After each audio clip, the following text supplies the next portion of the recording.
Hello, hello, and welcome to day 2 of the daily vocal workouts for Northern Opera Group's Leeds Opera Festival 2020. I'm Phil Wilcox. Thank you so much for coming back.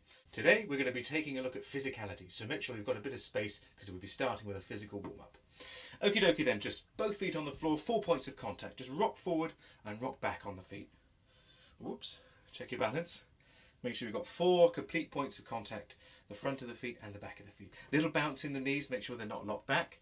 Also grow out of your hips, tuck your pelvis in a little bit, tuck your tail in.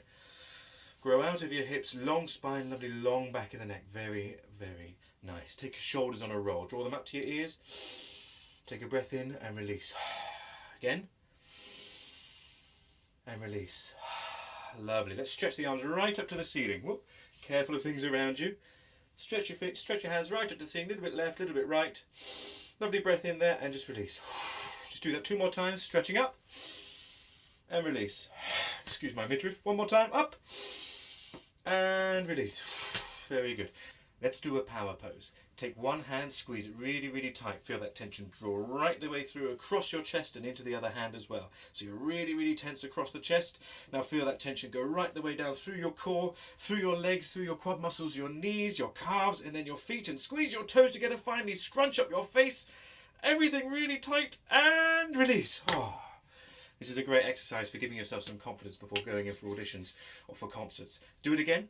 One hand, squeeze it really tight, feel that tension across the chest, into the other arm, into the other hand, feel it go down through the torso, through the core muscles, feel your glutes tighten up and your quads, your calves, your toes, your feet, your face. And release. Oh, that feels so good. Finally, let's make sure our shoulders are in a good position. I'm going to kneel down for this one so you can see my hands. You stay standing. Okay guys, here we go. Rainbow your hands right up towards the ceiling and bring your palms together at the top. Oh, feel that lovely stretch in the shoulder blades. Stretch right up towards the ceiling, right out of your body. Leave your hands where they are, but turn them round so they're facing the opposite walls, and then bend your elbows and bring your arms down at right angles.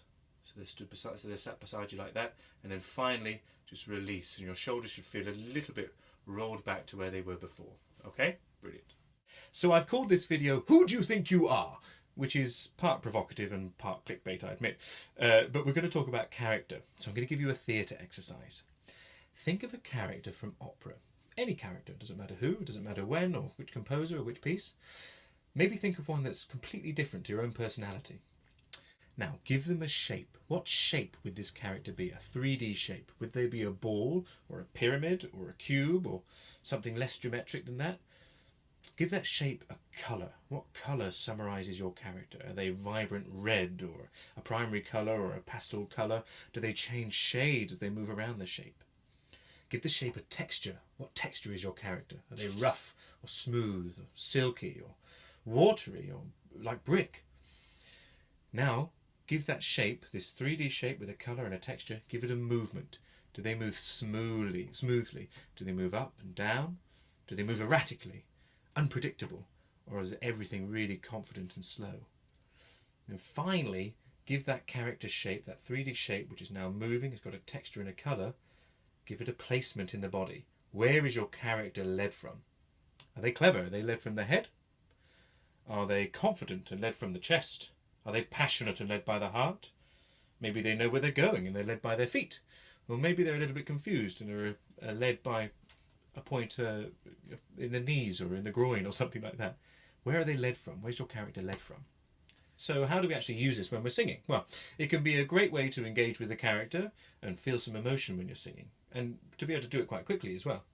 Let's try it. Let's try it together. We're going to prepare the character of Escamillo, the Toreador out of Bizet's Carmen. All right? So I see, you could be totally different if you like. I see Escamillo as being like a pyramid. I think he's got a strong foundation and he goes right up to the top. They're quite sharp edges. The colour, I see him as being red and maybe shades of orange as well going around the pyramid. They're quite strong, they're quite bold. Texture, I imagine something silky, something expensive. All right? Maybe even with a hat on or something. Give him that texture, I think.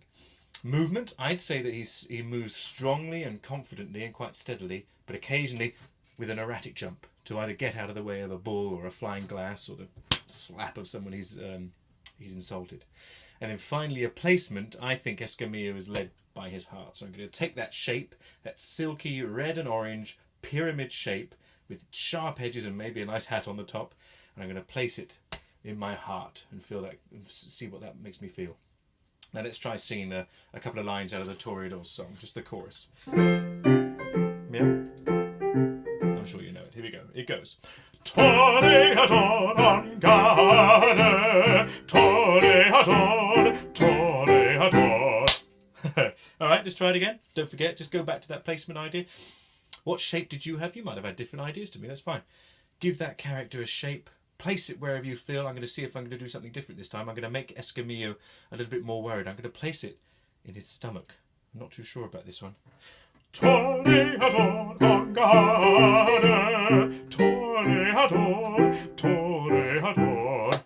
And let's go back, just for fun, to finish off with. Let's go back to him leading from his chest. The confident Toreador walking into town. Ready? 1 and a go. A Toreador on guard, Toreador, Toreador. Okay, so there we are. Try it with a character that you know and love. See what shape you come up with, the colour, the texture, the movement, and the placement. Where are they led from? Try that every time you sing an aria. Okie dokie. Tomorrow we're going to be talking about flow and placement and being heard and carried over an orchestra. See you then.